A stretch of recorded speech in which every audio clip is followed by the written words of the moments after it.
રાષ્ટ્રીય શિક્ષણ નીતિ 2020ના ભાગરૂપે સંસ્કૃત ભાષાના ગૌરવ સંરક્ષણ અને પ્રચાર માટે ભરૂચમાં ત્રિદિવસીય સંસ્કૃત સપ્તાહની ઉજવણી કરવામાં આવી હતી.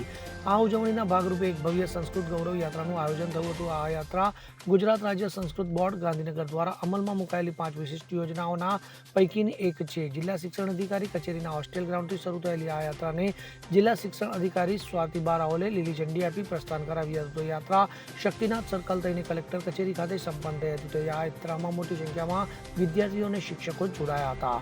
આ યાત્રા દરમિયાન ટેબ્લો અને વેશભૂષા દ્વારા સંસ્કૃતિનો ભવ્ય વારસો પ્રદર્શિત કરવામાં આવ્યો હતો, જેમાં વેદો, ઉપનિષદો, ઋષિમુનિઓ, સંસ્કૃતના કવિઓ, પુરાણો, મંત્રશાસ્ત્ર અને વાસ્તુશાસ્ત્ર જેવા વિષયોનું સુંદર નિરૂપણ કરવામાં આવ્યું હતું. તો ચિત્રો અને બેનરો દ્વારા સંસ્કૃત ભાષાનું મહત્વ અને વારસો દર્શાવવામાં આવ્યો હતો. આ રેલીનો મુખ્ય હેતુ લોકોમાં સંસ્કૃત ભાષા પ્રત્યે જાગૃતિ અને સંવેદના કેળવવાનો હતો.